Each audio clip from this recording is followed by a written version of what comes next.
épouse qui ne pourra jamais oublier la trahison du passé, celle de se faire tromper par son mari tant aimé. Tout ça à cause de cette femme qui pour moi n'a pas d'âme, car elle baise tous les hommes sans se soucier de leur épouse et de leur monde. Personne ne l'entend, personne ne la comprend. Ils disent tous qu'il est génial, mais ils ne voient pas qu'elle a mal. Elle est totalement perdue, elle n'est plus vraiment elle-même. Elle dit que personne ne l'aime et qu'elle est seule avec le cœur fendu. Aussi complètement dévastée, elle commence à fumer, puis arrête de se nourrir, et je vois à vue d'œil qu'elle commence à maigrir. La solution qu'elle a trouvée, c'est de se renfermer, devenir distante avec les autres pour montrer qu'elle est forte. Puis un jour, elle comprend que ses attitudes n'ont jamais été la solution. Elle se rend compte que ce mal a été beaucoup trop long. Alors pour le chasser, elle décide d'en parler et cherche quelqu'un qui saura l'écouter. Un jour, une mère de 3 enfants l'écoute et essaye de lui chasser tous ses doutes. Lui dit qu'elle a déjà vécu ce mal dévastateur qui va s'amplifier à chaque heure. Lui dit qu'il faut qu'elle se fasse hospitaliser pour enfin oublier, pour comprendre, pour pardonner et les oublier. Car elle fait vivre aussi un calvaire à toute sa famille qui ne supporte plus sa folie. Mais ces 2 femmes ne savent pas que derrière le mur, quelqu'un les écoute, que de ses yeux sortent des gouttes. La jeune fille se sent impuissante car elle voudrait l'aider.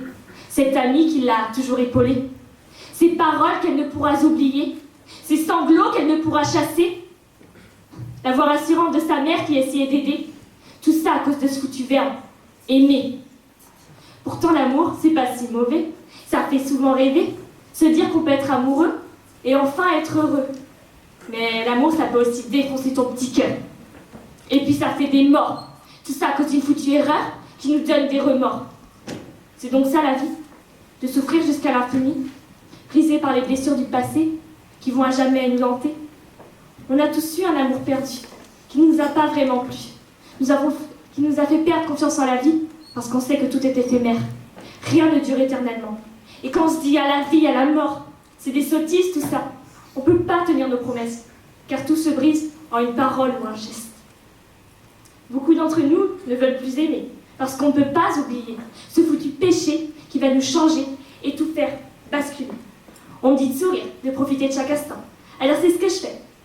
Je me cache derrière un sourire que j'aborde chaque jour, je saute dans tous les sens. On me dit que j'ai la joie de vivre, que j'ai tout compris à la vie. Mais au fond, j'ai mal. Tous mes blessures, mes trahisons et mes peurs, je les cache au fond d'un tiroir que personne ne pourra ouvrir, car il est fermé à clé. Mais n'oubliez jamais, notre temps est compté. Alors si vous êtes comme moi, paumé entre passé et l'avenir, profitez de chaque instant et jouez de la vie comme elle joue de nous, car même dans les moments les plus malheureux, on peut trouver un brin de bonheur.